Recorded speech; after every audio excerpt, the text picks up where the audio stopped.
ndax dang ñu dalal si bërëb boo xam ni li muy jëmmal si wàllu commerce ak industrie dafa rëy trop si biir Sénégal muy bërëb boo xam ni biñ ko taxawaleeg léegi depuis 1888 lañ ko taxawal. sunu ay équipe yi nga xam ni ñoo liggéey ci convention bii ñu bëgg a signer ñu ngi leen di remercier ci effort yi nga xam ni def nañ ko, mais également ci seen professionnalisme ak seen rigueur ba convention bi mën a taxaw. félicitations yooyu nag dañ koy gën a dëggal ginnaaw bi ñu liggéeyee nekk co-demandeur pour dem outil ay financement pour mën a régler problème mu jeunes yi ndax état mi ngi joxe ay financement, mais structure boo nekkee un établissement public nga xam ni da nga am ubbi ko ci bitim réew pour mën a indi ay financement, je pense que sunu rôle la aussi ñu mën a jàppale état am financement yi nga xam ne mooy tax ñu mën a régler problème ndaw ñi. donc financement yooyu tey moo tax te ñu signé convention ba commencé liggéey ci li nga xam ne mooy défi archipelago war ci former ay ndaw ñu bari. formation yooyu nag li ci gën a am solo mooy ndaw ñi nga xam ni dañu doon bëgg a dem bitim réew yàlla dogal sottiwul ñu ñëwaat ci biir Sénégal ñu war leen a former jàppale leen ba fii nga xam ni mooy Sénégal ñu mën fi tekki mën fi liggéey. Chambre de commerce et d'industrie de Dakar dafa nekk lu ñuy wax partenaire naturel ONFP. li tax ñu wax ko mooy doxalinu ONFP ci wàllu formation professionnelle dañ koy def teg ko ci démarche ak approche par les branches professionnelles. te fu ñu waxee branche professionnelle wax entreprise privée, fu ñu waxee branche professionnelle wax industrie. kon boog bu fekkee dañoo dénk ONFP mu war a lëkkaloo war a jàppale branche professionnelle pour mën a saytu ak ñoom lan mooy seen ay soxla ci wàllu formation, waaye accompagner leen ba tëggal leen ay plan de formation ba pare jàppale leen ba formation yooyu taxaw. ñun bu ñuy ut entreprise ñëw chambre de commerce fekk fi entreprise yépp, kon jàpp naa ni lëkkaloo boobu dina yombal suñu liggéey bu baax a baax, waaye itam dina yombal liggéeyu chambre de commerce. mu nekk nag doxalin boo xam ni dafay dugg ci li nga xam ni moom le président de la République di wax toujours, di ko wax ñi nga xam ni ñoom ñooy service de l'État ñu mën a liggéey mën a lëkkaloo mën a def lu ñuy wax synergie. ndax ñaar ñoo xam ni ñoo bokk yoon te seen ay yoon am fu mu daje bu ñu lëkkaloowee rek ñi nga xam ni ñooy les jeunes qu'on doit former, ñi nga xam ni ñooy chef d'entreprise yi,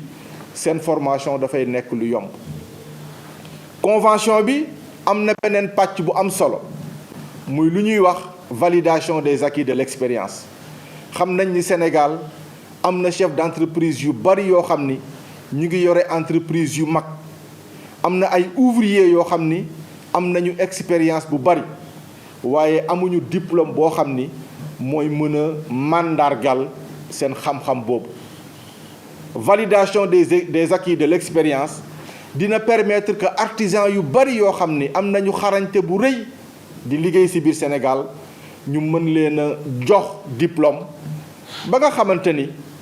lépp lu ñuy wax commande publique ñu mën ci dam pour gën a mën a développer seen entreprise. kon monsieur le président, convention bii nga xam ni ñu ngi koy signé tey dafa nekk convention boo xam ni dafa am solo te dina permettre ONFP mu gën a mën a jouer rôle am bi nga xam ni mooy jàppale branche professionnelle yi, waaye itam dinañu permettre ñu jouer beneen rôle mooy lan mooy lu ñuy wax adéquation formation emploi. ndax tey gëm nañu ni bu ñuy tëgg formation dañ ko war a defar ba nga xamante ni ndaw ñi ñuy former, ndax kenn mënta am certitude à 100%, mais mën nañu wax ni kat ñu ngi former 100 jeunes bu ñu paree yaakaar nañ ni 70% dinañ leen insérer. mais loolu pour ñu def ko il faut que ñu dem si ñi nga xam ne ñooy recruter muy entreprise yi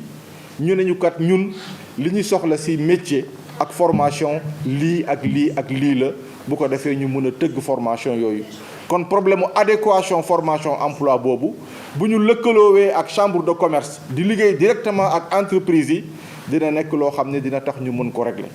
fi may daanelee mooy li nga xamante ni dafa nekk gis-gis bu bees dafa nekk concept boo xam ni office national de formation professionnelle mi ngi si liggéey pour taxawal ko mooy dañu bëgg au-delà charte bi nga xam ni dañ koy signer ak entreprise yi muy la convention état employeur ñu fexe ba entreprise yi nekk lu ñuy wax ay opérateurs de compétence maanaam ndaw ñi ñuy former ñu mën leen a may chance ba ñu dem ci entreprise yi def fa ay stage te itam stage yooyu bu ñu ko defee ba pare bu ñuy jëlati ndaw di ko defal entretien pour mu am liggéey ñu fexe ba stage yooyu ñu mën ko dugal ci seen biir expérience professionnelle. kon monsieur le président maa ngi lay remercier encore une fois ci dalal bi nga ñu dalal donc di wax rek suñu bégte ci signer convention bi di ñaax encore une fois équipe technique yi ba bu mu nekk convention bu ñuy signer ba pare daf ko ci tiroir yi nañu mettre en place benn comité de suivi bu ko defee lépp lu ñu wax fii ñu mën ko taxawal liggéey ko pour que entreprise yi ak ndaw ñi mën ci gis seen bopp jërë ngeen jëf wasalaam. ñu ngi am mbégte bu baax ci dalal bi ñu la dalal à la chambre de commerce di rafetlu aussi travail bi nga xamante ne suñuy collaborateur ñu ngi koy def ba loolu moo jur tey daje bi ñu am tey maa ngi gërëm say collaborateurs yi nga àndal di la féliciter di la encourager xëy na lii situation moo ko waral mais ci nga nekkoon ndax moo nekkoon sa train-train au quotidien former les jeunes encadrer leen jaar leen ci yoon bu ñu war a jaar waaye situation bu ñëwee ci réew mooy waral yenn taxawaay yi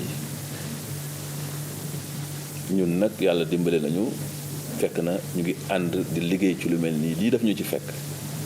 ndax le projet Archipelago ànd nañ ko ak yéen di encadrer ay jeunes ci li ñuy wax école entreprise muy formation duale formation la boo xamante ne dafay fekk am day tax njàng mi nga jàng amal la njariñ jàng ko ci biir pratique ci entreprise bi boo génnee loolu faw da lay amal njariñ wax nañ ko ci suñu waxtaan nee nañu war dañ gën a xoolaat ndax formation boo xamante nit que da koy def cycle universitaire tam ba mu jeex mu génn te du mën a jariñ boppam loolu lu ñu war a xoolaat la te structure bii nga jiite ku ko approché munoo dugg ci loolu kon defe naa ne loolu dafay chambre de commerce dafa ci jàppale ndax ànd bi ñu ko ànd ak yéen gis nañ ci ay njariñ yu bari encore une fois jàppal ne say service ak suñuy service ñu ngi liggéey ci cadre boobu mais ñu ngi rafetlu ànd bi entreprise da ciy gis boppam le secteur privé mënu ci bañ a gis boppam ndax boo amee un élément qualifié ci li nga xamante ne soxla nga ko loolu da ngay ñëw rek nekk opérationnel te loolu pour entreprise bu mun ko am lu mel nii rek moo ko mën a jur xam nañ nag les métiers du commerce fii ci chambre de commerce dafa nekk ne bi ñu créé structure bi ba léegi ndax chambre bi ñu ngi ko siège bi ñu ngi ko def en 1888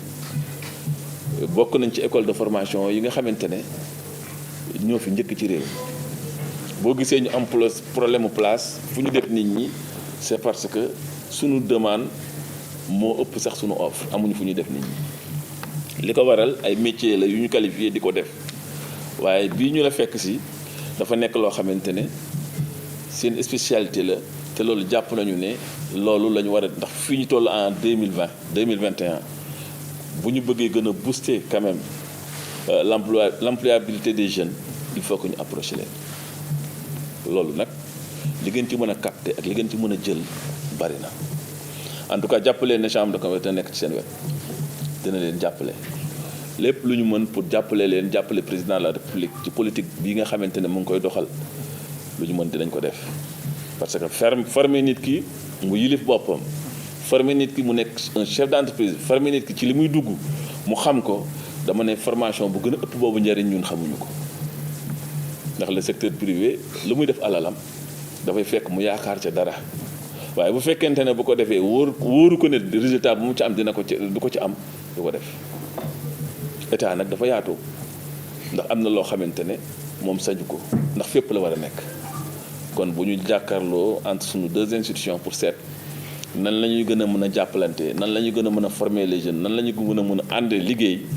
defe naa ne jàppal ne au niveau de la chambre am nga fi ay collaborateurs te lépp lu ñu mën ci jàppale la ci loolu dinañ ko def.